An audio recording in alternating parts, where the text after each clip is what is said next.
नमो वर्धितारं नमो सिद्धारं नमो आर्यारं नमो अध्यायारं नमो लोये सर्वसागूरम। सातवीं पूजा की जयमाल है। हमारी मिथ्यात्व पर चोट करने वाली है। हम शोभा कैसे मानते हैं और शोभा क्या है? रत्नत्रय भूषित महा। हमने मान लिया पैसा से हमारी शोभा है, कपड़ों से हमारी शोभा है, गहनों से हमारी शोभा है। अरे हमारी शोभा हमारे बादशाह से है, हमारी शोभा हमारी प्रभावना से है, अहिंसा से है। हमारी जीवन पद्धति अहिंसा रूप हो। हम में आपस में कितना स्वयुथान प्रति सद्भाव सनस्थापित कैतवा। समंतबद्ध स्वामी कहते हैं, साधर्मियों के बीच में ऐसा लगता है जैसे पारिवारिक जनों। स्वयुथान, उनके साथ कपट रहित अंतरंग प्रीति, अंतरंग सी भावना जाना, ये सब व्यवहार की बातें हैं। और व्यवहार ही नहीं हमारे जीवन में है तो परमार्थ कहाँ से होगा? सोचो।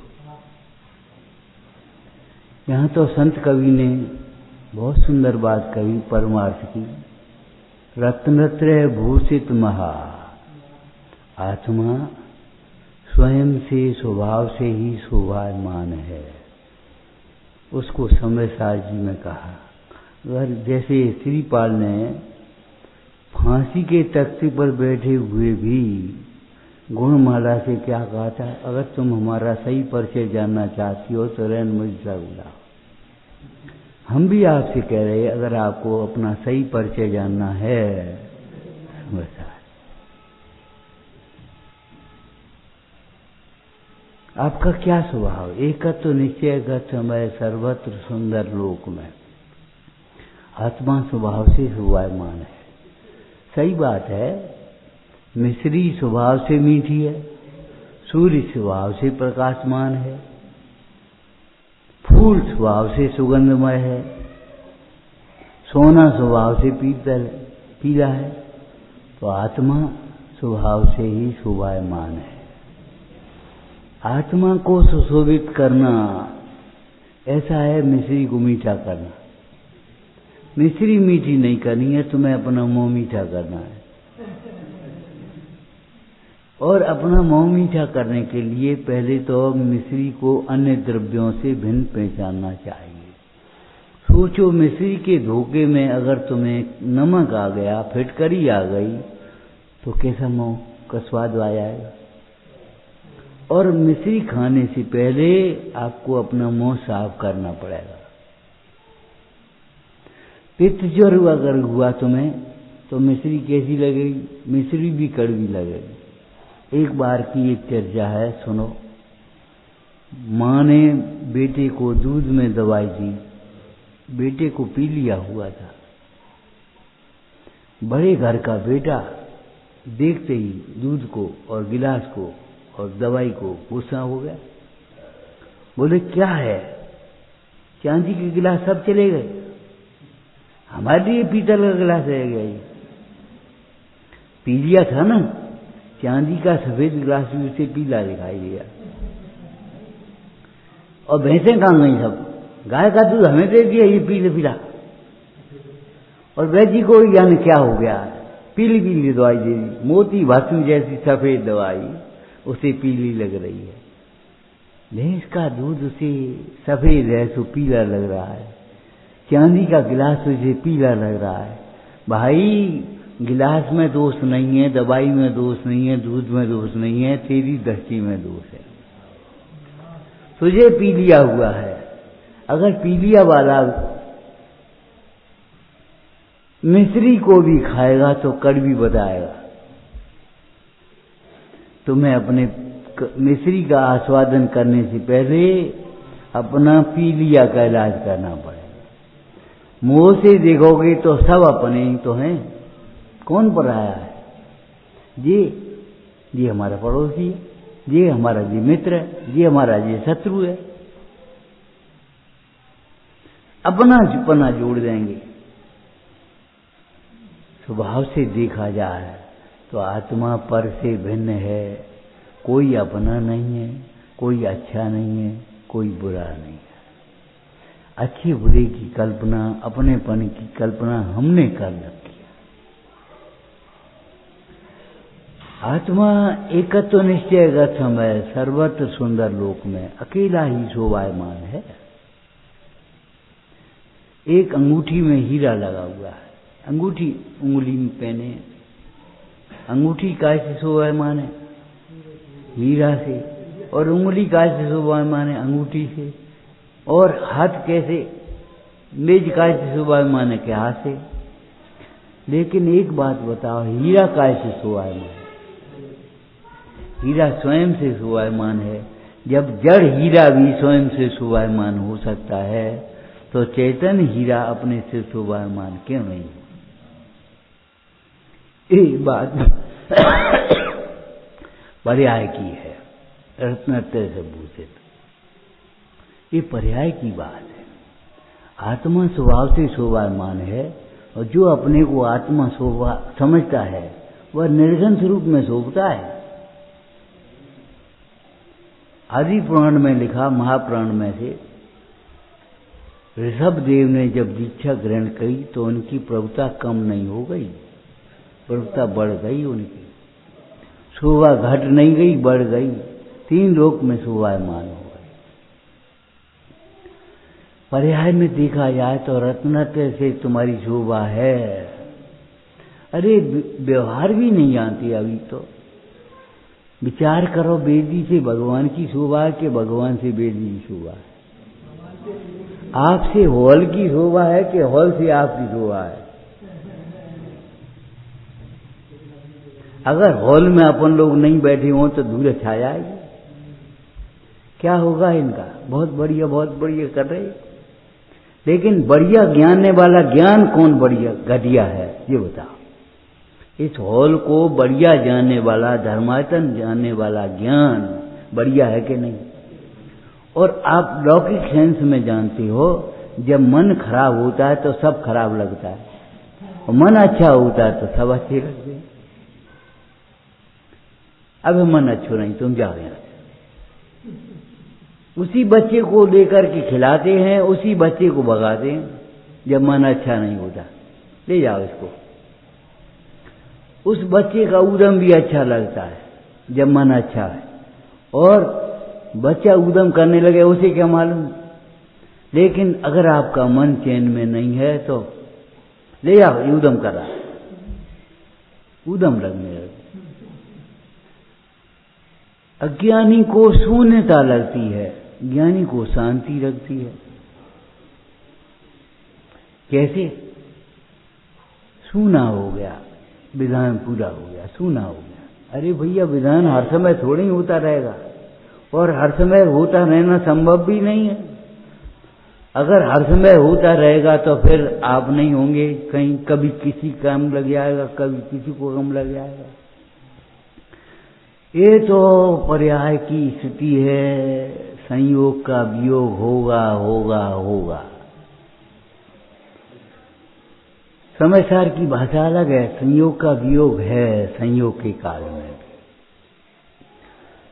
पर्याय की देखा जाए तो रत्नत्रय से शोभा होती है।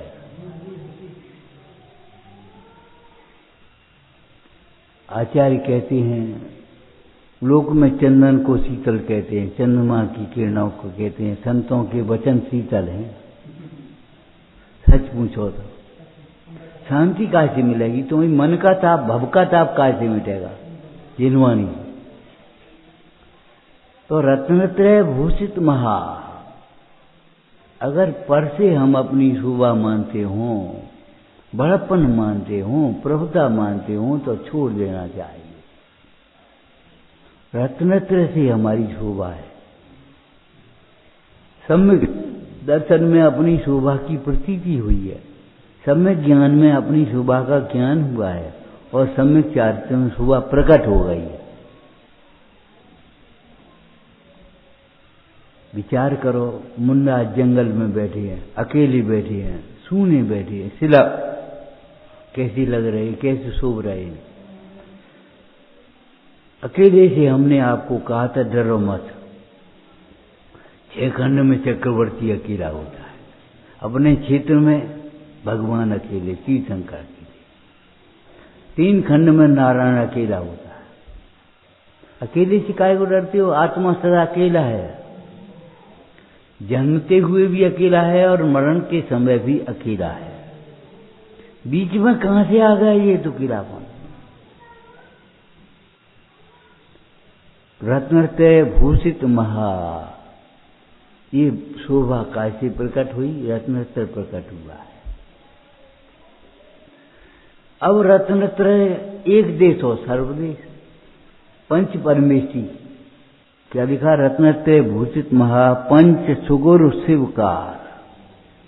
पंच परमेष्टि मोक्ष के करने वाले कारण रूप हैं। तो रत्नत्रय में एक देश और सर्वदेश, अनंत और सिद्ध भगवान के सर्वदेश रत्नत्रय प्रकट हुआ है। सर्वदेश वीतरागता सर्वज्ञता प्रकट हुई है और आचार्य उपाध्याय साधु के एक देश प्रकट हुई, बस इतना आता है। और श्रावक को उसकी प्रतीति हुई है, उसका पक्ष आया, तो ये प्रकट करने योग्य उपाधि। जिन्हें प्रकट करने योग्य उपाधि भी नहीं भासता है वे मिथ्या दृष्टि बहिरात्मा हैं, संसारी है। जिन्हें प्रकट करने योग्य लगा वे श्रावक हैं, और जिन्हें प्रकट हुई है वे मुंडाज, एक देश प्रकट हुई। रत्नत्रय भूषित महा पंच सुगुर शिवकार। अब जी बताओ, यहां से दूर क्यों भागते हो? संगति करो। हम आपसे कहते हैं संग नहीं, संगति करो। संगति माने कुछ सीखो, समझो। इन भगवंतों का दर्शन सिद्धांत के लिए है, केवल देखना नहीं। देखना तो ऐसा हुआ, एक सेठ था, संयोग की बात, बड़ा फैक्ट्री चल रही, कोई नियम नहीं, खाने पीने का, उठने बैठने का कोई नियम नहीं। संयोग की बात, एक त्यागी महाराज आए। त्यागियों के चरण पड़ते हैं पवित्रता के लिए। एक जगह भोजन करने गए, एक भाई बोले चौका पवित्र हो गया। हमने कहा इसमें अवश्य मत बनाना। पवित्र हो गया? खोटा काम नहीं करना, अपवित्र मत करना। यहाँ बैठ करके विकथा मत करना, पराई निंदा मत करना, खोटे काम मत करना, तब तो पवित्र है। और खोटे काम है तो काय का पवित्र है? अचार की घड़ी डली तुम्हारे यहाँ, तो अचार की घड़ी का दृष्टांत नहीं, मिष्टी की घड़ी का दृष्टांत है, घी की घड़ी का दृष्टांत है। आप जानते हैं प्याज को छीलते या तो अभी कुछ नहीं निकलेगा, छिलके ही छिलके, छिलके ही छिलके। लेकिन इसका दृष्टांत कहीं नहीं गिनागा मैं प्याज का। क्यों? हमारे यहाँ प्याज खाया ही नहीं जाता। पहले की बातें हैं, जब बारातें आती थी तो केले के दरवाजे बनते थे। केले का दृष्टांत दिया, संसार कैसे असार है, जैसे केले का थंब में निकालते जाओ, छिलके ही छिलके निकलेंगे, उसके भीतर तना नहीं होगा। बच्चे खेलने लगते थे।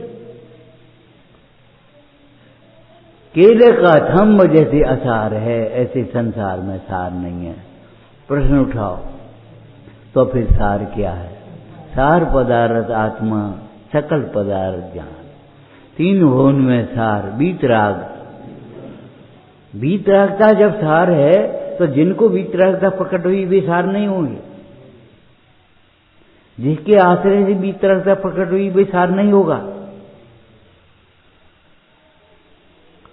और ये वीतरागता की ही अभिव्यक्ति है हमारा वात्सल्य, हमारी प्रभावना, स्थितिकरण, उपकुहन, निर्विचिकित्सा। किसी को देख करके ग्लानि मत हो।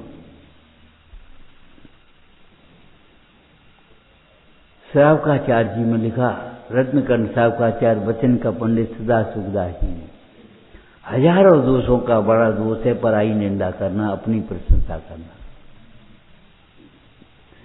हजारों गुणों का गुण है कि अपनी लघुता और दूसरे की गुरुता का बखान करना। हम क्या हैं? अगर आप वात्सल्य की अभिव्यक्ति चाहते हो तो एक बात का ध्यान रखो, काम स्वयं करो, श्रेय दूसरों को दो। स्वयं काम करोगे, श्रेय दूसरों को देगे, प्रशंसा दूसरों की करोगे तो आपका वात्सल्य बढ़ेगा। और स्वयं श्रेय लेने की कोशिश करोगे तो वात्सल्य घट जाएगा, मिट जाएगा। रत्नते भूषित महा पंच सुगुर शिवकार, सकल सुरेंद्र नमे नमो।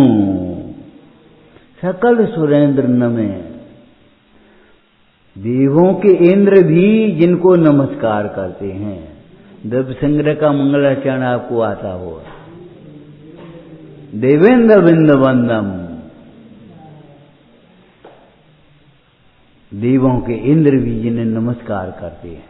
मनुष्यों के इंद्र नरेंद्र चक्रवर्ती, पशुओं का इंद्र मृगेंद्र और देवों के इंद्र होते ही हैं 40 और वो तुम्हारे कितने 32 और एक सूर्य चंद्र वगैरह ये सब। सकल सुरेंद्र नमे सदा, सकल इंद्र जिनको नमस्कार करते हों, जिनकी वाणी सुनते हों। अरे सुनने की बात नहीं कर रहे, जिनकी वाणी सुनने के लिए तरसते हैं, हाथ जोड़ करके खड़े रहते हैं, विनयवान होते हैं।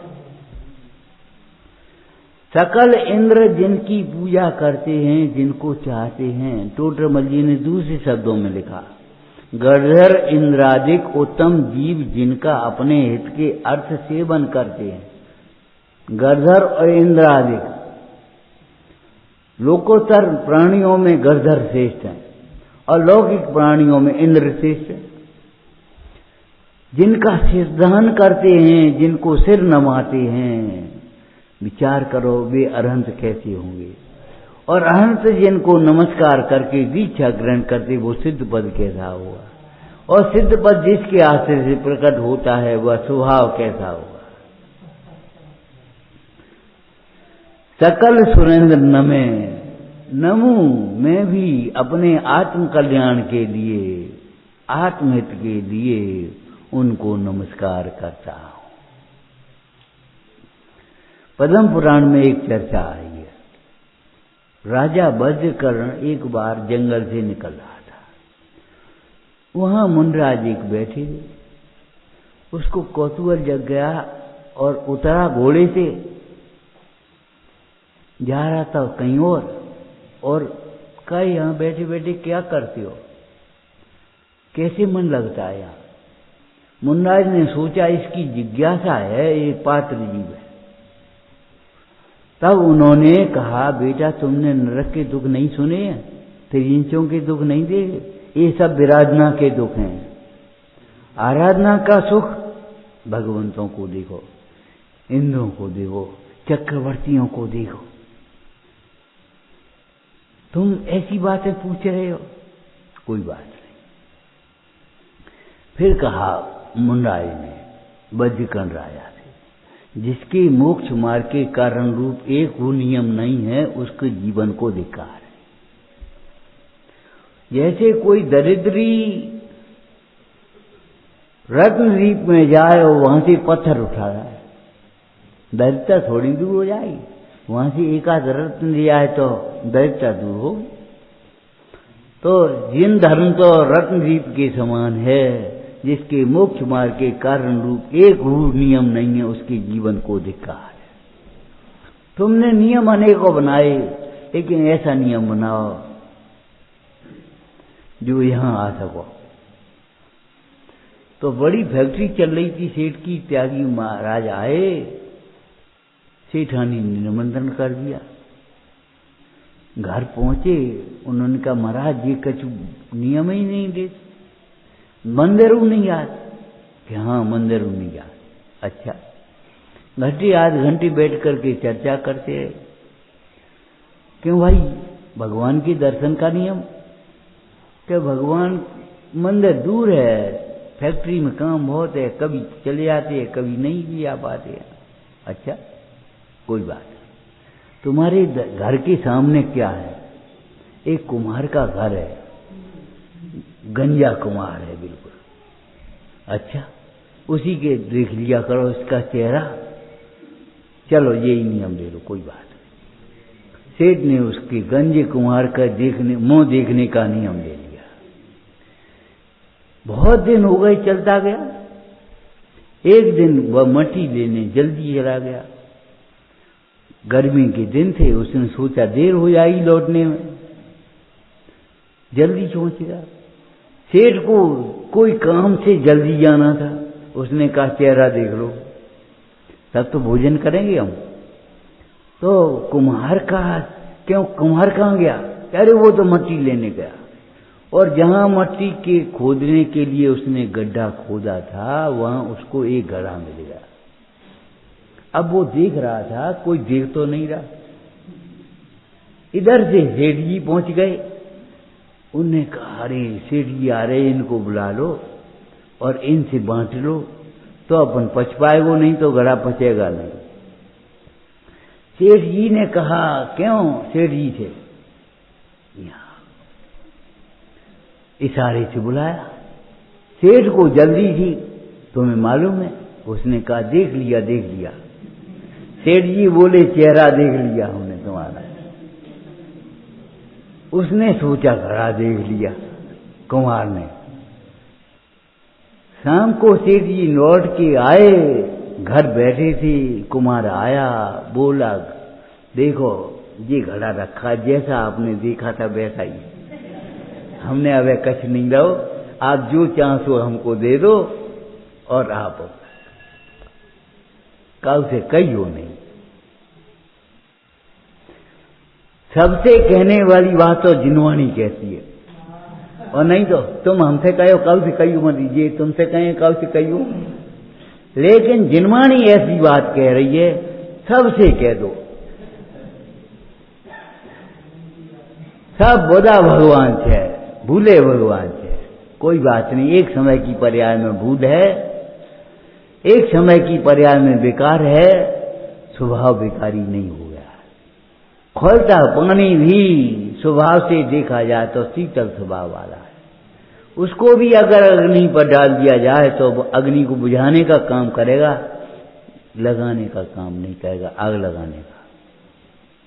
हमारा भी स्वभाव पानी के समान शीतल होना चाहिए, चंदन के समान शीतल होना चाहिए। मोह को छुड़ाने वाली उपदेश सबको दिया। मज्जन तो निर्बल ममी समेव लोका, आलोक मुच्छल शांत रसी समझता। चूर्ण होता है अमृतचंद स्वामी का कि एक साथ इस ज्ञान समुद्र में निमग्न हो जाओ, कुछ सीख के जाना। देव दर्शन का नियम बनाओ, पहले नियम, और देव दर्शन को सार्थक करो आत्म दर्शन से। और ऐसा रत्नतः हमारे जीवन में कब प्रकट हुए, इस बात की भावना और पुरुषार्थ जगाओ। ये धर्म वृक्ष ऐसा है, क्या पढ़ा था तुमने? जिन धर्म वृक्ष की डाल से फल सोहत है। आम के फल आम के पेड़ पर आएंगे, नीम की नवरी नीम के पेड़ पर आएंगी। तो ये बताओ जामुन के फल जामुन पे आएंगे, तो सुख के शांति के फल कहां से आएंगे? जिन धर्म उसका वृक्ष है, क्षमा आदि सम्यक दर्शन उसका मूल है, क्षमादिक उसकी पत्तियां हैं, फल फूल हैं। 10 धर्म का वृक्ष है, रत्नत्रय का वृक्ष। तुम्हारी मंदिर में बना रत्नत्रय का वृक्ष। सम्यक दर्शन धर्म उसका मूल है वृक्ष का। उसको सींचते जाओ, आत्म भावना बहाते जाओ और आगे बढ़ते जाओ। हमारा जीवन रत्नत्रय से शोभायमान होता है। रत्नत्रय से हमारा जीवन शोभायमान हो। बाहर की ख्याति, लाभ, धन, वैभव, पद, प्रतिष्ठा हमें नहीं चाहिए। हमारा तो चैतन्य पद है, इससे ऊंचा कौन सा पद प्राप्त करोगे? का रचो पर पद में तेरो, पद ये है क्यों दुख है। बढ़िया बात कल एक साधवी ने कही, बोली लिखा है कहीं, हम तो चौंक गए, कहाँ लिखा है? बोली लिखा है अभिमानी पदारूढ़ होना चाहता है और ज्ञानी कर्तव्यारूढ़ होना चाहता है। कर्तव्य को पहचानो अपने को और अधिकार की चिंता मत करो, कर्तव्य की झोली में अधिकार तो अपने आप में रहेगा। मोह को छोड़ना हमारा कर्तव्य है। सम्यक दर्शन के साथ में अमृतचंद स्वामी ने पुरुषार्थ सिद्धि पाया में, नाम तो सुना है, स्वाध्याय में चल भी चुका है ये और पढ़ना भी चाहिए आपको। क्यों? पुरुषार्थ सिद्धि पाए नहीं पढ़ोगे तो महापुरुष कैसे बनोगे और परम पुरुष कैसे बनोगे? पुरुषार्थ सिद्धि पाए में अमृतचंद स्वामी ने सम्यक दर्शन के साथ कर्तव्य शब्द का प्रयोग किया है, सम्यक ज्ञान के साथ कर्तव्य का प्रयोग किया है। जीवा जीवादीनाम तत्वार्थानाम सदैव कर्तव्यम। दो शब्द हम बोल रहे, शांति से सुनना ध्यान से। एक कर्तव्य है, एक कर्तव्य है, लगभग एक से शब्द है। अज्ञानी को कर्तव्य होता है, ज्ञानी को कर्तव्य का भान होता है, कर्तव्य के प्रति समर्पण भाव होता है। इनसे हम क्या काम करा लें, हम इनको दे क्या दें, पहले ये सोचो। हम क्या दे सकते हैं? अरे हम क्या नहीं दे सकते? विनय, भक्ति, समर्पण, प्रेम, वात्सल्य। इन भगवंतों के पास भक्ति से आना। आपको एक बात कही थी, पहले भी कही थी, जिन मंदिर ऐसे आना जैसे रोगी वैद्य के पास अपने रोग का इलाज कराने जाता है, उसी प्रकार अपने दोषों का अभाव करने के लिए, अपने गुणों की प्रकटता के लिए, जिनके दोषों का अभाव हुआ है, गुणों की प्रकटता हुई, उन भगवंतों के पास आना। स्वाध्याय करो। विधान का रूप इसलिए दिया है कि जो स्वाध्याय नहीं करते हैं वे इन माध्यम से परिचित तो हुए कम से कम कुछ न कुछ, और जिज्ञासा तो जगह स्वाध्याय में तो लग जाए। इसलिए इन विधानों की परंपरा चल गई। तो विधान को स्वाध्याय से सार्थक करो, अपने जीवन को भी सार्थक करो, अपनी बुद्धि को भी सार्थक करो। कैसे? इन भगवंतों के रूढ़ी से दर्शन मत करो। जैसे रोगी रोग के अभाव के लिए भगवान के पास आता है, ऐसे अपन भी राग के अभाव के लिए इन भगवंतों के गुणगान करें। विचार करो कैसी सुंदर कथा होगी, कैसा सुंदर स्वरूप है। इंद्र आदि तांडव नृत्य करने लगते हैं, कितना उल्लास, शर्म नहीं आते उन्हें, तांडव नृत्य करने लगते। इंद्र आदि जिनकी भक्ति में और जिनके जन्म कल्याणक में ऐसे इन भगवंतों का सानिध्य हमें महाभाग से मिला है। हम भी रत्नत्रय की ओर बढ़ें, अपने जीवन को सार्थक करें। ओम नमः।